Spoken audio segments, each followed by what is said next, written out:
There's no denying that the tiny house movement has taken the world by storm. For those who want to simplify their lives, reduce their carbon footprint, and take the road less traveled, a tiny home can be the ultimate sustainable living solution. But what does it take to build one? And how do you find eco-friendly home alternatives to fit any budget? Ikea's People and Planet Positive sustainability strategy is our roadmap. We want to meet the needs of generations today without compromising the needs of generations in the future.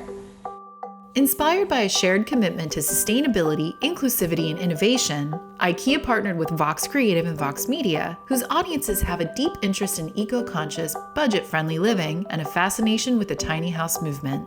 Over the past couple of years, we started seeing what I would go as far as to say amounts to a tiny and mobile home craze. And increasingly, we're cultivating a very socially conscious audience.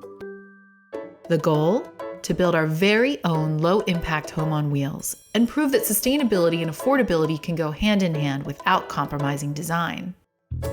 How I started was really listing out all the needs for the space, like how do you design around a wheel well and the mechanics of the home. So I wanted to source renewable, reusable, and recycled materials when possible to make the space functional as well as beautiful. Building a tiny home starts with the base. Our builders used a flatbed trailer as the platform, a low-cost solution that can attach to a biodiesel tow vehicle when you're on the road. We installed the pipes for the plumbing system first, which can be hooked up to a pressurized water tank. This provides a tiny homeowner with running water, but allows them the freedom to live off-grid.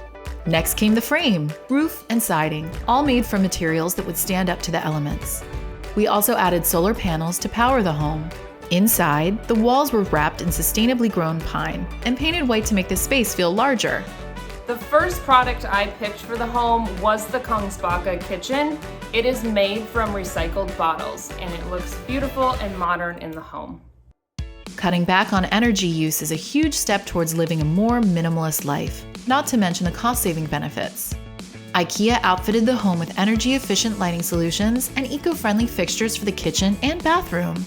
Our taps and showers have a mechanism on them that helps save water and energy while keeping the water pressure just right. The team got creative with space by selecting pieces that would work double duty. Thinking multifunctional in the space is essential. The Norden table is a great product because it also provides a workspace and it can fold down when not in use. And I wanted to maximize the storage and use the vertical space as much as possible. In the bathroom, I provided a towel rack, but it becomes a design feature and it's also beautiful and functional. Finally, it was time to furnish the home. I wanted to create a space that was rooted in Scandinavian design with a neutral color palette of white and black and a lot of blonde woods. I created a space above the bed that became a design focal point for the house and it really personalized the home. Right from the start, our goal was to show how the small choices we make at home can have a big impact on the world around us. Ikea wants to have a positive impact on people and the planet. And we're always thinking long term. The time is now. We need to act. We need to reduce our carbon footprint. The Ikea tiny home is just such an exciting way to live. And it has brought sustainability, affordability, and small space living together to build a beautiful home.